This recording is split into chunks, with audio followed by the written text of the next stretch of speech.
Welcome to the High at 9 News Hour, where you will hear from cannabis industry experts and professionals from around the country talk about important topics while shining light on global issues and discussing cannabis as it relates to politics, regulation and reform, data and technology, science, research and medicine, family and parenting, art, celebrities and entertainment, fitness, sports, mental health and wellness, and plant-based medicines and entheogenics. Together, we are building a stronger community, fighting the stigma and creating change. With your hosts, Jason Beck and Rico Lamitte, joined by special industry expert correspondents from around the country, and daily antics brought to you by Cannabis. Coming to you live every Monday through Friday at 9 a.m. Pacific Time and high noon on the East Coast. And thank you all for getting high at 9 with us.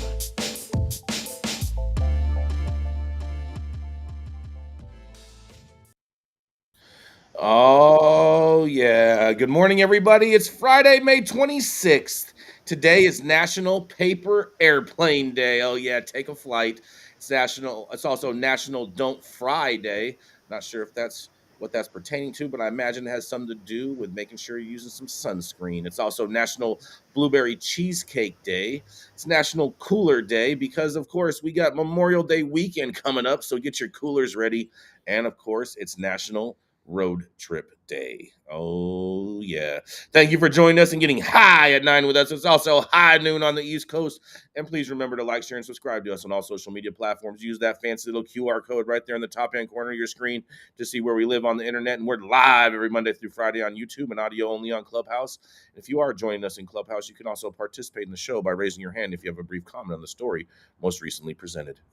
But kicking it off today, we have the dope dad himself. That's right, it's Rico Lamitte, the Quasimodo caretaker, the baby Yoda babysitter, and the daddy to Zozo. That's right, it's the dope dad himself, Rico Lamitte. Thank you. Happy Friday, everybody. And my story today is coming out of High Times and a look at the tobacco industry and their attempted takeover of the infrastructure. So I'm going to start by taking us on a little trip down history lane. Back in 1897, the best-selling car in the U.S. was electric. Pope Manufacturing Company's Columbia Motor Carriage. Electric models were outselling steam and gas-powered ones. And the next couple decades would mark the three variants battling it out, with winner's prize ultimately being America's choice as replacement for outgoing dominance of horse-drawn carriages, whose chaotic traffic patterns and animal manure piling up in cities became a convenience and health hazard in growing American cities. Electric cars ended up being marketed to women because they were quiet and their limited range allowed men to keep their fun in check, making them less adventure vehicles than their steam and petroleum counterparts. And with the rise of with Rockefeller's Standard Oil, gas cars won out. But personal cars would still be super expensive at the time, and they were mainly reserved for the rich. So even though public transportation was electric's last shot at survival, it was short-lived as well. It seemed bulletproof at the time, but back in the 20s, most American city dwellers chose electric streetcars. 17,000 miles of streetcar lines across the country running through virtually every American city. Streetcars were bought up by company National City Lines, which was GM, which is actually owned by General Motors, who had more in line with big oil. So naturally, they tore up the electric lines, rounded up all the streetcars to melt them down, and ultimately converted the entire infrastructure into bus lines, benefiting big auto and big oil for generations to come. Today, just 5% of workers commute via public transit, and they're disproportionately clustered in a handful of dense cities. Omar Figueroa knows this from San Francisco. If it weren't for Obama's bailout and TARP funds of supplying Elon Musk's fledgling Tesla Corp with $465 million of funding sparking the recent electric car revolution, we'd most likely still be driving gas-only vehicles. It seems that big tobacco is looking to repeat history with cannabis by waging war in similar ways with the cannabis industry in a thinly veiled attempt to take over its infrastructure. So High Times approached this story with Big Tobacco coming after Raw for their cones, and they actually have referred to the Marlboro owner Altria and their endeavors in cannabis in this article with a different tactic by attacking their competitors, and they filed a trademark lawsuit targeting the industry with ulterior motives. So they were informed of a smear campaign on cannabis consumers and a hypocritical argument at best. Republic Brands, tobacco company owned by Don Levin, manufactures and sells OCB, top job and zigzag rolling papers. Republic sued Raw's parent company, HBI International, in an injunction announced on February 9th. And Raw founder Josh Kesselman recently took a lot of heat for that. Raw was under fire for alleging that its papers were made in Alcoy, Spain. Jason Beck can cover that story. Home of legendary bamboo papers, among other claims. In Republic's filings, they sought to invalidate Raw's trademark by arguing that Republic wanted to make cones and other materials used for consumption of cannabis illegal. Republic's attorneys argued in federal court that cones were developed in the 1990s specifically to hold marijuana. They're marketed primarily for that purpose today. Republic's attorneys argued that pre-rolled cones are in violation of the Controlled Substance Act, and as a result, they should be labeled as drug paraphernalia, not as holding tobacco, as they try to market themselves behind the scenes, and they try to veil that in legal proceedings. And then Law 360 reported last February that Cool menthol cigarette maker ITG sued Capna Intellectual, which does business with as Bloom Brands. They claimed that the company violated state and federal trademark law by stealing Cool's signature logo. In this case, interlocking O's of the logo were under scrutiny, though one could argue that other logos like Dolce and Dolce Gabbana logo also look similar, but they're not attacking them. And so what I'm getting at here is it seems that big tobacco is attacking the infrastructure. And even if they don't win these cases, cannabis companies don't have the money to outlast these lawsuits. And they're going to keep on coming. They're going to keep on coming. They're coming for the infrastructure. And we're going to get to the point where big tobacco is buying up all of the roads, and we're not going to be able to even drive on them anymore. So that's my look at my take on the big picture here. You always want to follow the money. Big tobacco has had a major stake in the developing cannabis industry, and it looks like without overtly saying that they're going to go against their core product right now, they're buying up the roads. I'm Rico Lamitte, dopest dad on the street. I'd love to hear what the rest of the team has to say about this one. What do you think, Jason? Oh man, oh man, oh man, Rico. So am I to understand this correctly? That you're telling me that big tobacco is coming after cones because they're saying that cones are made for drugs. Am I correct on this? Yep.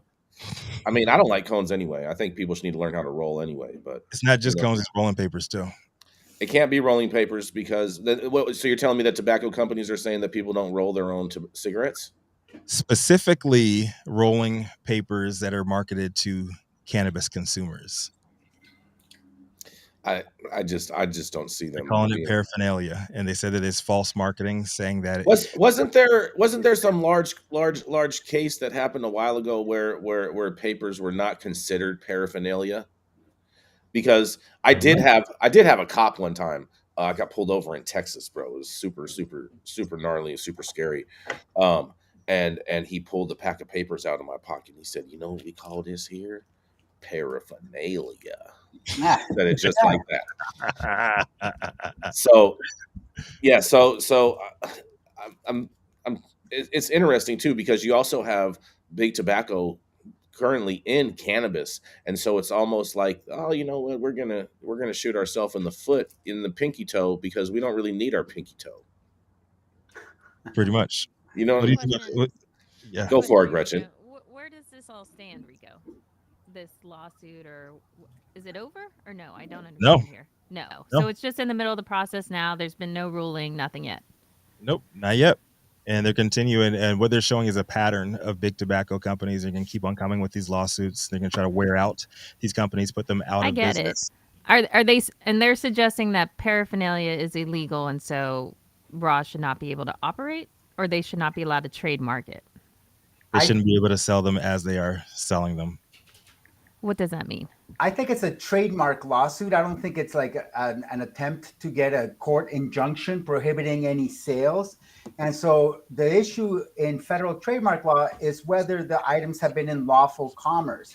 And I think the argument from the tobacco companies is, since these rolling papers and cones are specifically marketed for cannabis consumption, which is a Schedule I substance under federal law, that it does fit within the federal definition of paraphernalia. And therefore, because sales of federal paraphernalia are federally unlawful, there's no lawful commerce, and therefore these trademarks cannot be protected. It's kind of how I understand from what's been said so far. Omar, I'm willing to bet that this case is probably going to get thrown out, because I'm looking at a pack of OCB papers right here, okay? And nowhere on these papers at all does it mention anything in regards to smoking cannabis. So how are they going to claim that? It could be part of the marketing, so it doesn't have to be on the packaging itself. Like, let's say how they're presenting the paper is in a High Times ad, and in High Times magazine, it's presented right next to cannabis, and there's the celebrity saying these are the best papers for rolling. It doesn't have to be in the packaging. It could be part of the marketing, the advertising. Hold on, but what about all the people that smoke hemp? I'm sorry, Gretchen. I was just going to say, Jason, that when it doesn't have to do so a number of vape companies have run into difficulty importing their technology in from China, and things being held up at the border because it's considered paraphernalia. Mm-hmm. So I think that the tobacco companies, frankly, have a good lawsuit here. I think they could absolutely argue that this is paraphernalia and should not be trademarkable. Is that great for raw? No, but I think they do have a case. On the federal side, I think the argument can be made. Just like the DEA has a great case that cannabis is a Schedule I controlled substance, and everybody who traffics in it should go to federal prison for mandatory minimum sentences, because that's the current state of our federal law. It's totally messed up. It needs to change. The law needs to follow the people. The law is completely out of touch when it comes to federal cannabis prohibition.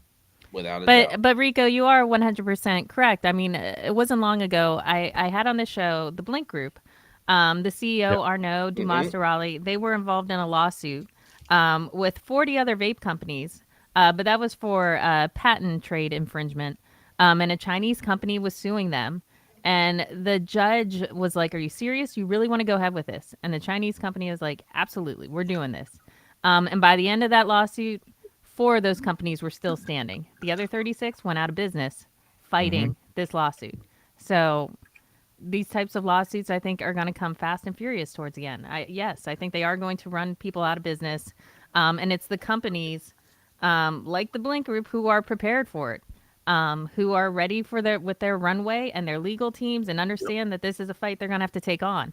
I mean, truly, the cannabis industry is going to be a war of attrition, and only the strongest are going to still be standing at the end. And frankly, the strongest might not be, the greatest brand ever. It's the ones who are playing smart, who have the money, who are preparing for a long game. That's it. It's all about the long game. That's all about the long game. I'm with you on that, Gretchen. But I do think that that OCB and Republic Brands can make the argument that their papers are for hemp, and hemp is legal to smoke, and that's the reason they were advertising in High Times, is because the High Times also advertises hemp. But do they have the money to outlast Big Tobacco? Oh yeah, 100%. They're a $1 billion company. They got big bread, long pockets. Big Tobacco. And they're like my story that I covered last month on Big Tobacco. They had their worst quarter since 1978, and they still pushed out a $3.4 billion profit. Mm-hmm. So they piss out legal fees that'll put any other company in the dirt. It's all about that paper, bro. Yeah, and pretty soon, in more ways than one, you might be rolling Marlboro papers. No, stop it! I'm rolling OCB papers. Oh yeah. Do we have any idea what runway Raw has? Are they financially stable? Raw got money too. Would you say they're the biggest brand out there for rolling papers? I think they're the most heavily marketed brand. I don't know about as far as what their sales actually are, but they definitely are the most marketed brand, I would say.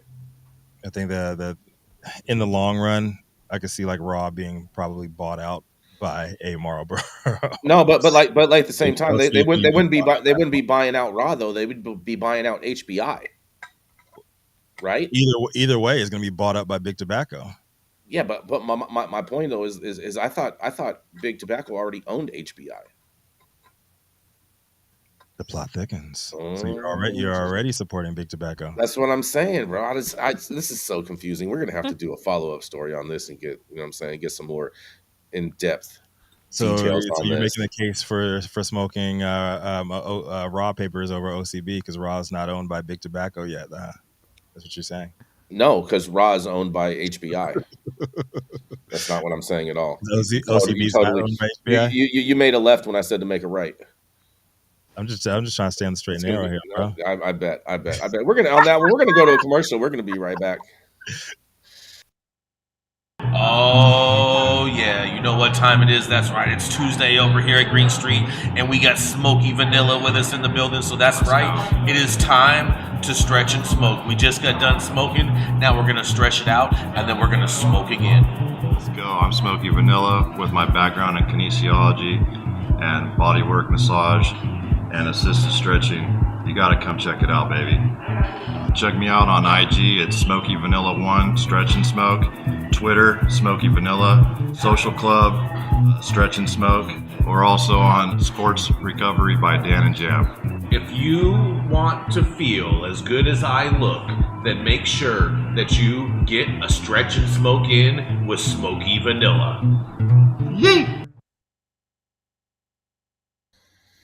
I just wanted to mark too. Republic Brands is also a tobacco company, and they actually own OCB. Republic OCB, Brands, yeah. Republic Brands is OCB, Brands, yeah. Yeah. OCB, Top, Job, and Zigzag, and they sued Raw and they're owned by HBI, so it's all Big Tobacco. Mm-hmm. So, congrats, Jason. You like cigarettes? That's right.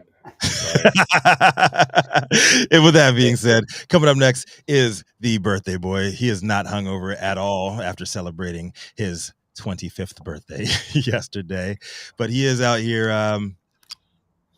with a new aura around him as we head into the weekend. He is the longest continuously operating retailer in the industry, but also you can catch him any given day smoking on the best weed in the world. You know who it is. It's Jason Beck. Oh yeah, Rico, and to your point, you're right. I'm not hungover because I play the long game. We party hard and we party long, and I've done this for a long, long time. Oh yeah, but guess what? Oh man, I got a hot story for you guys today. Oh boy, yes, that's right. It's all about New York. I know how much all you guys love these New York stories, but you're going to love this one even more because more and more teenagers are coming to school high. New York teachers say that's right. Students and teachers said in interviews that some classrooms were in a disarray as more and younger students were smoking marijuana at school. Ever since Justin, a 15-year-old high school freshman, tried marijuana on his birthday 2 years ago, he has smoked almost every day, several times a day, he said. If I smoke a blunt after that blunt, I'm going to be chill, he said on a recent morning at a corner deli near his school, the Bronx Design and Construction Academy. I'm not going to be stressing about nothing at all, he says. Another boy came by and flashed 2 glass tubes of smokable flower. More students were smoking across the street in a doorway and on a stoop. And on another corner, a smoke shop frequented by children in backpacks and uniforms opened about half an hour before the first bell rang for school. While it has long been common for some teens to smoke marijuana, teachers and students say that more and more younger students are smoking throughout the day and at school. Get out of here. Man, these little kids. There is little definitive data on marijuana use among children, and from what information is available can sometimes offer a contradictory picture. Disciplinary data from the city education department reflects a 10% increase in alcohol and drug-related offenses this year, compared to 2019, but a city survey found teen cannabis use had declined in 2021, that same year that the state legalized marijuana for adult use, to the lowest level recorded since the question was ever added to the survey in 1997. Still, 24 students and teachers at public and private charter schools across the city said in interviews that some classrooms were in a disarray as more pupils showed up late and high and with red eyes. They said that with the proliferation of unlicensed smoke shops and the availability of vape pens and edible products, cannabis has never been more accessible and inconspicuous. They relayed accounts of students taking hits of vape pens when teachers turned their backs, or bathrooms and stairwells becoming smoking lounges, and the smell of weed wafting through the school hallways. It's just terps, you guys. Teachers across high school in the city said it was rare to catch students in the act of smoking, given the increasing ease, and leaving reports to be made based on more opaque judgment calls of the student smell and behavior. So basically, these teachers are just profiling these students, it sounds like. But in the final quote, it says, "It really feels like this unstoppable tide that we're futilely trying to suppress," said America Billy, 44, who has been teaching at a public high school in Manhattan Beach, Brooklyn, for over a decade. She said it was hard to know whether a student was out of it because of a lack of sleep, family, stress, or just drugs, she says. Oh, man, the school system in New York doesn't know what to do with weed, and they think their students are just crazy high all the time. And this is Jason Beck reporting for the High at 9 News. What do y'all think about this? I think there needs to be a public education campaign teaching kids that getting high during school hours is a total buzzkill. Save your buzz for after school. Right, for when you're doing homework, right, Omar?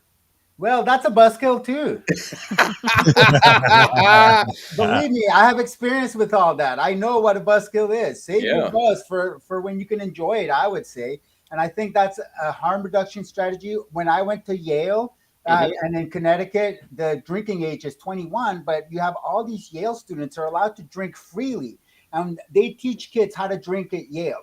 If you're going to drink, you got to have a glass of water with each drink. You got to not drink excessively. You got to learn how to socialize while you drink. And they teach harm reduction strategies so that you can be a successful drinker in that environment. You know, I consider alcohol a lesser drug of choice. So, you know, I didn't really pay much attention when they're teaching me how to drink, but I still keep that. I still, drink a glass of water each time I have a drink. And I think you could do the same with cannabis. And I think unhealthy use of cannabis, trying to get blissed out all the time, chasing the dragon, is never effective for any substance. And kids need to be taught how to use cannabis responsibly. Yeah, I'm with you. I mean, what do you think about this, Gretchen? Do you think you're going to go and reach out to Dancy and tell them, hey, we should take Omar's idea and create a public service message to tell kids to just wait until they get home to smoke? You mean Dasney? Yeah, Dancy. Yeah, you know what I meant. Well, that's not their job. But I don't. While I applaud you, Omar, I don't know if that is the program that perhaps parents in New York would be looking for. But it doesn't. Abstinence does not work. Abstinence is not realistic. I'm not saying abstinence. No, I get it. But just I hear you. I love you. I wish that would work.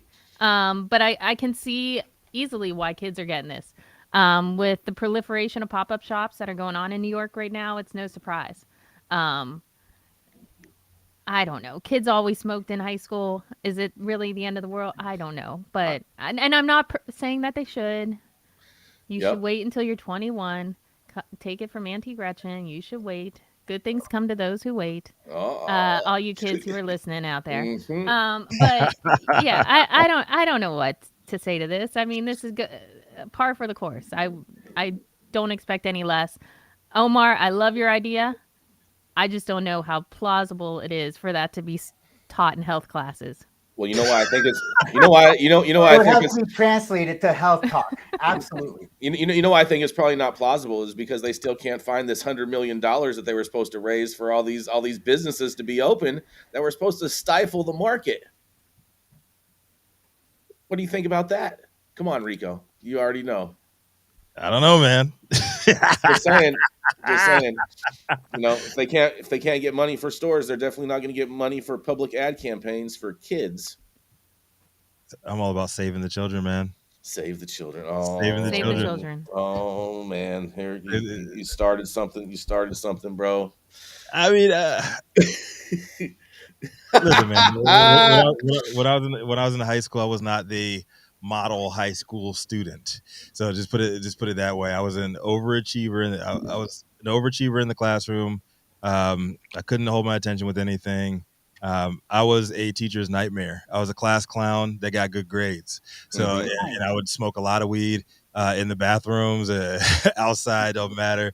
And I would still perform when I was playing sports too. So I don't think I'm like the best role model when it comes to what you should and should not be doing in this case. Since I have a kid, I'm really like, yo, like. I want to have a follow-up here with Omar. So was this a class that was taught at Yale on how to do this, or who gave you these tips and tricks at Yale? It was your residential college master. They would have like little drinking parties, and then they would kind of discuss the issue of like, this is how we drink. We catch a buzz. We try to keep the buzz going. We don't want to step over the line and just get sloppy drunk or sloshed, is what they called it at Yale. So was this university sanctioned? This is part of the university culture, and even no. Question: right. University sanctioned? Probably not. Okay. But they're not allowed to spend university money on any under 21 drinking activities. And so a lot of this was kind of like informal, like students, we were allowed. The one rule we had as first year students was no kegs on old campus. Old campus is where all the frosh lived. And so what we did instead is we would have grain alcohol punch. And, I remember making it in like 30-gallon trash cans because we had a no kegs rule. It just shows the folly of prohibition. Omar, you went to Yale. Okay. And you went to these drinking classes. Okay. So did you ever see Justice Kavanaugh in the drinking classes? Oh my God. He was crying over his beer. I don't remember what happened. I bet you that was part of what they taught in the course, right? That was part of the course, Omar? Well, he was in Deke, so he was like just obliterated like every weekend during like frat rush. Oh man. This story is the story that keeps on giving right here. On that note, move along. We're gonna move this train right along. We're gonna go right into the spicy red-headed conservative that loves to tell pot-loving libs all about themselves. She loves to dress up her dogs in crazy outfits, and I think we should probably call PETA because I think it's animal abuse. But nonetheless, she's the founder of Panoptic Strategies and our very own little Washington insider. Oh yes, Gretchen Gailey. Thank you. As you will see, my name is not across the bottom as usual. Instead, if you are in New York City next week, as I will be, the only way you're going to get to see me next week is if you go to CWCBE, and you can use promo code GGailey23 to get a free ticket into the show. So please take part, and I would love to meet any of y'all in person. My headline is coming from NBC 10 in Boston. Cannabis cafes getting new path to roll out in Massachusetts. Massachusetts cannabis regulators voted Monday to overhaul their approach towards rolling out social consumption locations, sometimes referred to as marijuana cafes. The voters embraced in the 2016 ballot question legalizing recreational marijuana use. The Cannabis Control Commission will scrap a 12-municipality pilot program for businesses where patrons can consume marijuana products on site and focus on crafting broader regulations governing the practice and how to license social consumption facilities. Commissioner Bruce Stebbins, who served on a working group that explored the issue, said the process of standing up and running a pilot program would be both burdensome and expensive. Right now, to help direct our work, we don't feel that the pilot program is needed as it's written. So help us take the work off our plate, Stebbins said on behalf of the working group. Our feeling is that eliminating the pilot program will help us to dive into building that licensing and regulatory framework. Despite the fact that marijuana has been legal in Massachusetts for years, many still associate the term cannabis with criminal. Commissioner Kimberly Roy voted present on the motion to spike the social consumption pilot language from CCC regulations, saying she did not have enough information around public safety, public health, and equity impacts. All other commissioners voted in favor. My question to the team is, do you think it's a good idea to scrap their pilot program? It appears from it that it means that they're going to put everything on hold and just make up their regs and then issue everything. I don't know if this is the best move by Massachusetts. I think they would get answers from a pilot program, but politicians, they don't generally look at things practically. This is Gretchen for High at 9 News. I think they're just going to pause it till the winter, Gretchen, because summer it's so nice out on the East Coast. They just want everybody outside smoking, and then once it comes winter, they're just going to revamp the things and let everyone come inside to smoke. And what are you basing that off of, Jason Beck? Well, all these stall tactics, and I mean, what other reason? I mean, no one wants to just stand outside in the freezing cold smoking. Okay. That's what it's based off of. Okay. Common sense, Gretchen. I don't. Do you think it would hurt to have a pilot program to try out consumption cafes before making the rules? I think that would be a good thing for them to do, especially since I think it could actually disprove a lot of their common misbeliefs. Okay. What happened to all those giant smoke eaters? You know what I'm saying? With the environmental movement, where it was in the early 2000s, when I was bouncing at a bar in Chicago, like they moved in all these giant smoke eaters in there, and to eat up all the cigarette smoke before they actually banned them. And anywhere like mid-January to early February, every single year, it's negative temperatures guaranteed in Chicago. They did a great job with those. Whatever happened to those? Why can't we just have those in consumption lounges in places where it's cold? Smoke eaters? That's what they're called? Yeah, the giant smoke eaters. Where'd they have these at? In bars where they haven't banned indoor smoking. I mean, the only city that I know that still allows for indoor smoking is Miami. Only major city. You could probably still smoke in Virginia in lots of places. I said major city. Major city. Yeah. Major city. In the South, you can still do it. Lots of places in Texas, you can still do it. But you can have those for indoor smoking or high ceilings, or actually have like a well ventilated areas. But you got to have some kind of caveat for places where it's like super cold weather. Does Canada have them? Mm-hmm. I'm not sure. Does Canada? I don't think so. I don't think so. Justin Menson makes a good point. Vegas. I mean, they got to have a junk in the casinos where it's puffing away.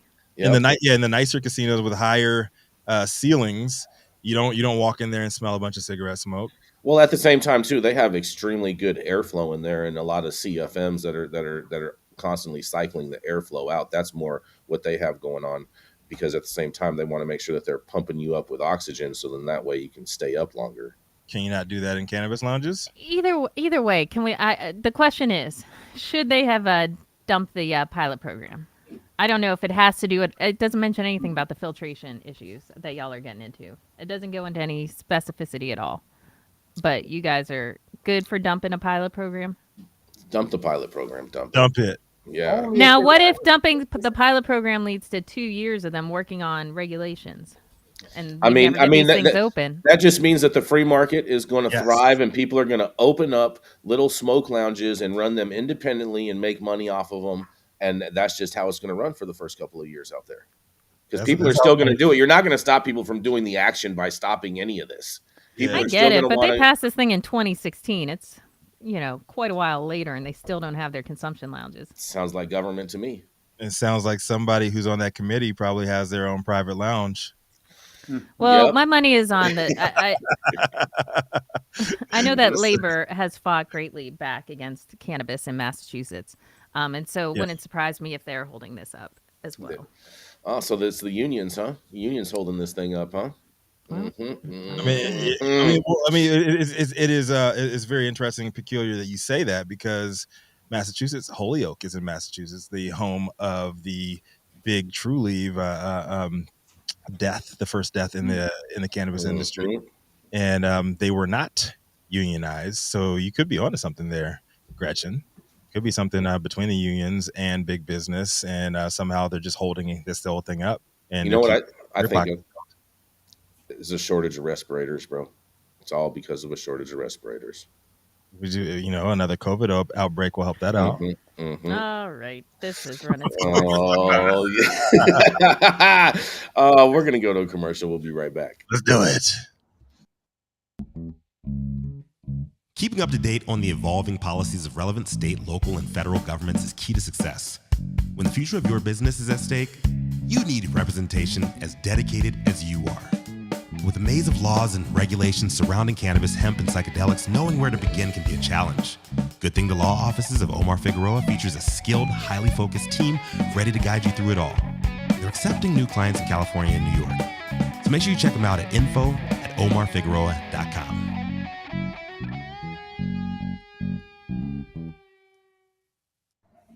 I know that guy. I don't know where he went, but nonetheless, stop whatever you're doing. Make sure that you hit that like button. Make sure you hit that subscribe button if you haven't already.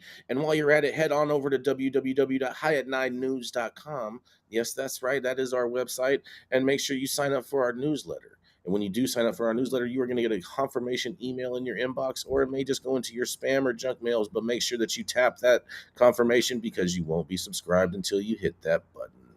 Oh, yes. And also, too, make sure you check out our merch. And currently, the women's bathing suits are the #1 item selling on this merchandise site right now. So make sure you get one for your lady. Or if you are a lady, make sure you get one so you can be just as hot in the summertime as all of us.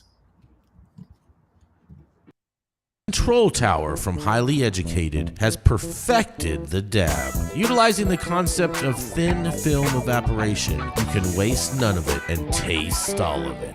The micro texture of the SE pillar increases nucleation at elevated temperatures. And with the tower propelling at 2,600 RPMs, it's certainly the most efficient dab experience to date. The Control Tower from Highly Educated. He is a multi-talented attorney and founder of a bi-coastal boutique cannabis law firm with offices in California and New York. And he's also NCI director, legal publisher, author, congier, and purple belt in high style Brazilian jiu-jitsu. So don't mess around with this guy or he will slap you the fuck up. Coming to the stage next, Omar Figueroa. Thank you, Rico. Happy Friday, everyone. My story is from Marijuana Moment by Kyle Jager. The headline is, California Senate passes bill to legalize psychedelics possession and facilitated use. A California bill to legalize the possession of certain psychedelics and facilitated use of the substances has passed the California Senate. The legislation from Senator Scott Wiener was approved on the floor in a vote of 21-16 on Wednesday and now heads to the Assembly for consideration. The measure, which is a more narrowly tailored version of a bill that Wiener led last session that passed the Senate but was later abandoned in the Assembly after members watered it down significantly, has advanced under an accelerated process that allowed it to skip some committee consideration this year. It cleared the Appropriations Committee without a hearing earlier this month and was previously approved by the Public Safety Committee in March. SB 58 would legalize the, quote, possession, preparation, obtaining, transfer as specified, or transportation of specific amounts of psilocybin, psilocin, DMT, ibogaine, and mescaline for personal or facilitated use. Notably, synthetic psychedelics like LSD and MDMA would not be legalized, unlike the provisions of the previous version of Wiener's legislation. Beside personal possession being legalized, the bill would also specifically provide for group counseling and community-based healing involving the entheogenic substances. This is a tremendously hopeful step for veterans and all those who wish to benefit from psychedelics to heal from PTSD, anxiety, and depression, or simply to improve their well-being, Weiner said in a press release on Wednesday.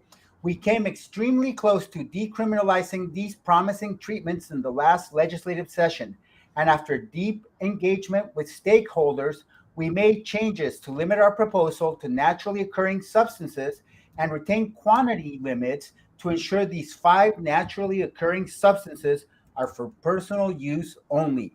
We shouldn't be criminalizing people for personal use of these non-addictive substances. I look forward to working with my colleagues in the Assembly to provide relief for the suffering of so many, he said. The bill would also repeal state law prohibiting any spores or mycelium capable of producing mushrooms or other material which contains psilocybin or psilocin. The state ban on drug paraphernalia for the covered substances would also be eliminated under the legislation. In addition to having to formally clear the Appropriations Committee last session, the prior version of Weiner's bill also needed to go before 2 policy committees, Public Safety and Health, whereas this year's measure only needed to be heard in the former panel, further highlighting its expedited path to the floor this time. The bill contains at least 2 key changes from the measure that advanced last session. First, it excludes synthetic psychedelics like LSD and MDMA from the list of substances that would be legalized and focuses only on those that are derived from plants or fungi. When the prior version of the legislation was in jeopardy near the end of the 2022 session, Weiner sought to make a deal to save it by removing synthetics in an attempt to shift law enforcement organizations from being opposed to neutral on the bill. That move was opposed by advocates and ultimately did not produce a passable proposal. Peyote is also excluded from the bill's legalized substances list, which is responsive to concerns raised by some advocates and indigenous groups about the risk of over-harvesting the vulnerable cacti that's been ceremonially used. Under the second major change to the bill from last year's version, it no longer includes a provision mandating a study to explore future reforms. The center had said that the study language was unnecessary given the high volume of research that's already been done and continues to be conducted. The allowable amount section of the bill prescribes the following psychedelics possession limits: DMT, 2 grams, ibogaine, 15 grams, psilocybin, 2 grams, or up to 4 ounces of a plant or fungi containing psilocybin, psilocin, 2 grams, or up to 4 ounces of a plant or fungi containing psilocin. My take, as it heads into the Assembly, SB 58 boasts 8 co-authors from all over the state. There are Assembly members Isaac Bryan, Los Angeles, Matt Haney, San Francisco, Dr. Corey Jackson, Riverside, Alex Lee, South Bay, Evan Lowe, Silicon Valley, Josh Lowenthal, Los Angeles, Buffy Wicks, East Bay, and Lori Wilson, Sac Delta. With so many co-authors in the Assembly, there's a good chance SB 58 will make it through the legislature and revolutionize California law with respect to natural entheogens. Notably, SB 58 would define facilitated or supported use as, quote, the supervised or assisted personal use by an individual or group of persons 21 years of age or older, or the assisting or supervising of such persons in such use, within the context of counseling, spiritual guidance, community-based healing, or related services. In the context of facilitated or supported use involving multiple persons, allowable amount is defined by SB 58 as the aggregate of allowable amount per participant. This probably will lead to cottage industries similar to the medical cannabis collectives and cooperatives that arose after the passage of SB 420 20 years ago. I'm very curious to hear the opinions of our esteemed correspondents on this topic. The headline is California Senate passes bill to legalize psychedelics possession and facilitated use. This is Omar Figueroa, lawyer, publisher, and Ganjier instructor, reporting from Sonoma County, California, the traditional territory of the Pomo, Miwok, and Wapo nations for High at 9, high noon Eastern. I think this is a discriminatory bill, Omar. It discriminates against all the really good ones. The synthetics? Well, I thought you said that it discriminates against DMT. It doesn't include LSD. And it doesn't include MDMA. The synthetic psychedelics, right? And so it's not included because it was deeply opposed by the cops, who still oppose the latest version of SB 58. But I think I wonder why cops oppose it. Just because they love the drug war. They like to pick on hippies. It's the easiest part of their job. They don't want to go after tweakers. Oh man, I don't blame them. No one wants to go after tweakers. I mean, they're nasty. They're no fun. They're no fun. Oh man, that's right. Get them all riled up. And Omar, what are the real expectations of this becoming law? I would give it like a 50-50 chance, and if it becomes law, we're gonna see like a new cottage industry in California. You know, you're gonna see all sorts of psychedelic businesses popping up of all types, and it's gonna be interesting. I'm opening up shrooms on Sunset as soon as it passes. It's gonna be popping. See what you did there. It's it's gonna be very, very trendy. So many puns today. What do you think about this, Gretchen? Are you going to try psychedelics when you come to California when it's legalized?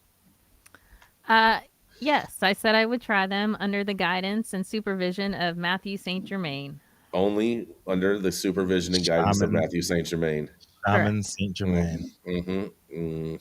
I mean, isn't that what they say, that you need to do these types of things at least for the first time with someone you trust and in a good environment? I think yes. I think I don't think you'll lose your mind, but I think that it's good to be with someone to guide you through the experience, especially your first time, so you know what to expect, how to feel, what you know what I mean, and you can learn how your body reacts to these things. So I do think that is definitely a good advice.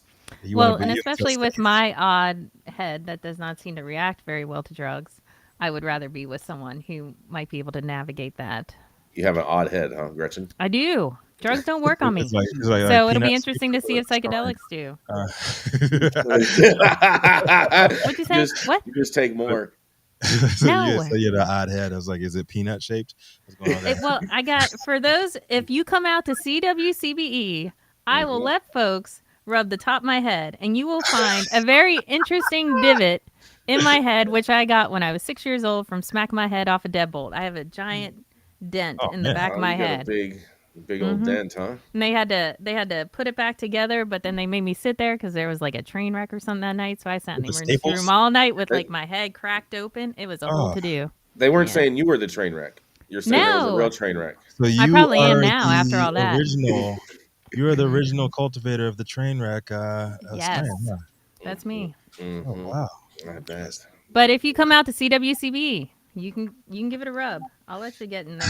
Oh yeah, you can freak you out. Yeah, head on over to CWCBE this week in New York over at the Javits Center, and you can rub Gretchen. Whoa! You can rub the top of my head. Let's be specific here. You can rub the top of her head. Oh man, if a guy said that, it'd be a totally different thing. Oh, but Lord nonetheless, Almighty. we're gonna go to a commercial. We're gonna be right back.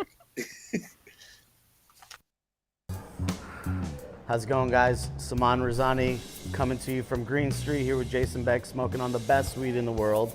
Did you know that we have an audio-only version of our podcast available on Apple, Google, Amazon, iHeartRadio, and Spotify? Tune in now and check it out. Oh yeah, so I have a second story for you guys today. Bring it. Oh man, this is a sad story for you guys. Okay, but just check this out. Okay, Amsterdam's red light district has just started a marijuana smoking ban. That's right, a ban on smoking marijuana on the streets of Amsterdam's red light district went into effect on Thursday as part of a push by the city's first female mayor to clean up the area. Signs were posted in the Canal Line neighborhood, known for its brothels, sex clubs, and marijuana cafes, which attract millions of tourists a year, but are a nuisance to residents, they say. People caught violating the ban now risk a €100 fine. That translates to about $110 US. And City Mayor Femke Halasima has promised to improve conditions for sex workers and reduce crime and excessive use of drugs and alcohol. Discussions are underway to move sex and drug tourism out of the city center, but there is opposition from residents in locations that have been proposed as alternatives. People will stay people will still be allowed to smoke inside and on the terraces of coffee shops selling marijuana and hash in the district and other parts of the city. Personal use of small quantities of marijuana are tolerated by authorities in the Netherlands, just as a FYI. And the current euro to dollar ratio they're saying is $1 to 0.9084 cents in euros, basically. But nonetheless, that's what's happening. They are banning smoking in Amsterdam. I cannot believe they're doing this. And they got this female mayor trying to say that she's going to clean up the streets and make it better for sex workers. I want to know how she's going to make it better for sex workers. What do y'all think? Follow the money here, man. Like, what's going on? What's really going on? Are they looking for big corporate kind of companies to fund this? Like, what? I don't know, man. I do know that from our stories that we have been covering over this the last couple of years in Amsterdam, that the locals don't like being labeled as a cannabis, quote unquote, cannabis tourism capital. They didn't like that. Do you know? Americans. Do you know that it's totally legal there to sell drugs that aren't really drugs, to sell fake drugs? And that's what most of the people that are out there hawking drugs are selling, fake drugs, because you cannot go to jail for selling tourists fake drugs. Well, a question for you. So what's going on here? How is this very different from a number of laws that we have over here where you're not allowed to smoke outside? I mean, the fact is that they're trying to put money into enforcing it, Gretchen, I think is probably more of the tale, more than what it is. And it's just ridiculous that they're going to have these little cops with no guns walking up on people and trying to give them a fine when they're already tourists and they're paying to be there, and they're providing a large money into the economy, paying for hotels and everything else like that. And this is just, they're trying to make it a tourist trap. Well, I'd be interested to know that is how much of their tourism relies on cannabis. That'd be a good stat to know. I think it's like the downscale tourism that they don't want. That is, what cannabis is notorious for in Amsterdam. I would say if you're an American looking to have a good experience smoking cannabis, don't go to Amsterdam. Go to Harlem instead. It's like a mini Amsterdam, and the people are way chill and they actually want to smoke with you. But in Amsterdam, they get so many, what the locals would call riffraff. They come in, they're not the well-heeled tourists that they want to be visiting the Rijksmuseum and spending money at cafes and restaurants. They're more, like the what they would call Eurotrash. And I think there's a lot of classism involved in what's happening. The people who can afford to stay in the cannabis cafes and smoke there, of course, they're not going to have any problem. It's mostly like the kids who are on the streets, like I was when I was, traveling there. I was, like a broke American kind of making my way through there. And I think they don't want people like me there, like back then. And just a quick update, because I'm always quick with the Google. According to a recent article by CNN, 10 to 15% of Amsterdam's tourism is based off of the red light district. It doesn't go into cannabis versus sex workers, but it says 10 to 15%. So if you're the local mayor and your local folks aren't a big fan of cannabis, I could see her be willing to eat 10 Shut to it down. 15%. Yeah. This is crazy. This is crazy. That's the only place that it's allowed to happen. And from what I understand, for most cannabis consumers, the cannabis over there is terrible. So why do you care? Why do you want to keep proliferating bad cannabis in Amsterdam? I care because, you know what? Booth smokers need a place to smoke their booth too, okay? And it's far enough away from me to where I'm not going to smell it. So they need a booth lounge. And that's what they got out there. And now this mayor is just They're not taking away the booth lounge. They're just taking away the booth outdoors. You heard it here first. Jason Beck is a strong supporter of booth. Worldwide booth lounges. Is that the next thing to open on Green Street? Booth lounges? I'm just saying that all those people all smoking all that booth, I don't want to smell all that booth. And so they're far enough away from me to where I'm not exposed to it. So I'm totally fine. They have to have a place too. You know what I mean? Jason Booth Beck. Yeah,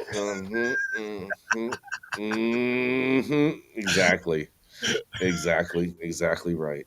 I don't know, man. Right. Like, I'm all about progress, but if these conservatives want to do their thing and the people stand behind them, prohibition it is in Amsterdam, huh, Jason? Prohibition it is. I mean, before you know it, Amsterdam's gonna end up looking like New York City with all this prohibition going on. So if they shut down that, are you saying that there's going to be a bunch of illegal pot shops in Amsterdam? Is that what you're saying, Jason? Yep, little whatchamacallits, Crannies. little card tables popping up everywhere all throughout Damper King Square.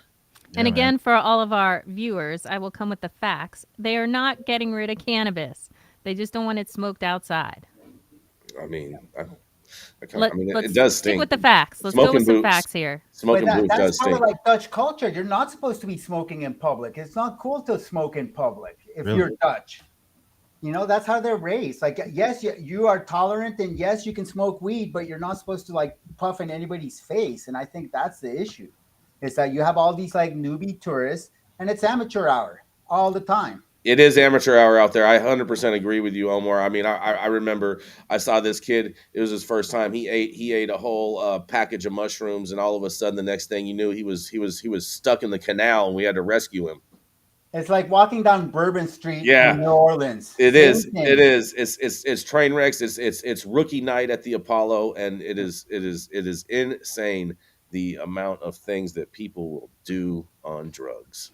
I mean, we always hear all these stories about bad Americans overseas. I'm sure there's probably an ounce of truth there to that, especially in Amsterdam. Like I mean, I don't appreciate how you're saying that all the bad tourists are all Americans, Gretchen. That's I'm a big just profile saying right there. that is. Pretty I didn't say anti-American. all of them. I said, but it's pretty classic about Americans' behavior that we take our morals and impose them across the world and think that we're always right.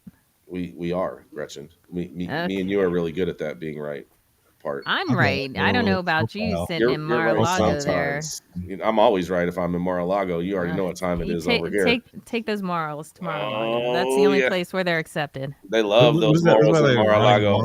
What's going on? Yeah, the profile. I like the profile shot of you there, Jason. Yes, Because we can't get enough of Jason Beck. Looking very. Let's have multiple angles. It's So moral. see and look as good as he is. We're gonna start calling it Mar-a-Lago. Just All right, for yeah, you, so- Gretchen. All right, so before we check out, I have a couple of quick hits Yes. here. All right, so the first one, the medical cannabis expansion bill is set to die in the Texas Senate as expected. Legislation to expand access to medical cannabis for Texans with chronic pain will die if a Texas Senate committee does not pass it by Wednesday, which is very, very, very likely. Senators Charles Perry, Republican out of Lubbock, has no plans to hold another hearing for that committee this session. Any bills left waiting to be considered are partially dead. And then also there's a fun one because I didn't want to leave on. I have one for you too, Rico. I have one for you too. Hulk Hogan is getting the old NWO crew back together. Hollywood Hogan and Ric Flair are back in the same stable under Mike Tyson's Tyson 2.0 umbrella. Mike Tyson is actually going to have Hulk Hogan pushing out some CBD. Take from this statement what you want. This is his direct quote to TMZ. I always joke about I didn't get the memo about this stuff. I said it was fake, and after the 10 back surgery and 2 knees and 2 hips, it's just a situation of you don't get hurt out there all the time. I feel better than I've ever felt. And at 69 years old, I feel like I'm 25 again. He's saying this of his CBD use. It definitely helped me because I said the slow walk back from the prescription drugs ended with me downing a Tylenol and Advil and it leaves. And finally, even that wasn't working for me. As I moved away from that and got into the CBD world, it really changed the game from my sleep to the inflammation. The way my wrists and joints hurt across the board, it helped me with my health. When I saw what Rick and Mike were doing, I instantly wanted to get on the team because you use CBD for energy, you use CBD for sleep, and for fitness. It's a logical extension of where I already was, but this is the safe way to approach things instead of the wild card way of a doctor's prescription. There you have it, man. Got CBD, you got Hollywood Hogan on the CBD side, and you got selling dick. What's next? Rico, I got one to top that. Are you ready for this? I was reading a story this morning. You're gonna love this. Yes. And New York is talking about doing farmers markets. Yes, I saw that shit. Yes. I saw that, man. So they're gonna have card California tables 2.0 or what? farmers market. They're gonna have card table farmers markets next to the trap card table farmers market. And oh my God, it's so hysterical. Like New York is such a mess. But you know what? Gretchen Gailey's behind all of that. Gretchen's gonna go to the farmers market, and I hope hope she films some stuff live, going into some bodegas and checks out some of the I ain't got cannabis. time for that. I'm gonna be out at there. CWCB where all y'all should be. I ain't got time for the trap. Taking pictures with Kathy Hochul. That's what you're gonna be doing, huh? We're gonna be working hard, helping them go from legacy to legal. Who you looking for, Omar? Dressed up dogs? Are you bringing them to? I wish. I brought my boy Leo last year. But no, this year they are staying home. Who's gonna watch your dogs, Gretchen? I got people. Don't you worry. I always got people. You got people. Huh? Oh, We got people. Let's Don't worry about all that. wrap it up. I also got another call that I should have got on a minute ago. Okay. Let's do this. Gretchen got a dog walker. Gretchen got some dog walkers. I got a dog babysitters. Yes. So thank you all for joining today's episode of the High 9 News. You can catch us weekdays 9 a.m. Pacific, high noon on the East Coast. Big shout out to our super fans showing big love and getting their comments projected live on the big screen, but also to the rest of you live audience and members and online supporters catching us across all media platforms, tuning in and giving us the feedback that we need to grow stronger. Our vetted correspondent team tuning in from all over, bringing us much needed variety of perspective and your respected opinions to the table. To our production team, Cloud Media Partners, House of Fuego, The Vortex, The 91 Club, and all our sponsors helping us keep the lights on, keeping our AV struggles to an absolute minimum. And Jaja Simone, as always, holding it down for us in Clubhouse. To the haters out there, it's a long weekend. Happy Memorial Day to you guys too. But if just come up with some new stuff, because you're boring me and you're soft and you're weak. And I hope you just consume a bunch of CBD with Hulk Hogan this week. As always, Cannabis Sativa L, the reason we show up every day. Thank you, babe. It is Friday, May 26th, 2023. The show is over. Donald Trump, and I approve this message. Go ahead and buy some Donald Trump NFTs, some Hulk Hogan CBD, and all from Tyson 2.0. Make sure, hey, Mike Tyson, come on, sponsor us, brother. We hope it's enough for you to put in your pipe and smoke at least until Monday. I'm Rico Lamitte, the dopest dad on the street. And your daily reminder, life gives you no place else to turn. You can always turn the fuck up. Omar Figueroa, you got the last word today. What you got for us, my man? Stay super irie and don't come down this whole weekend. It's an extra long weekend. Yes, it is. Extra girthy, too. Extra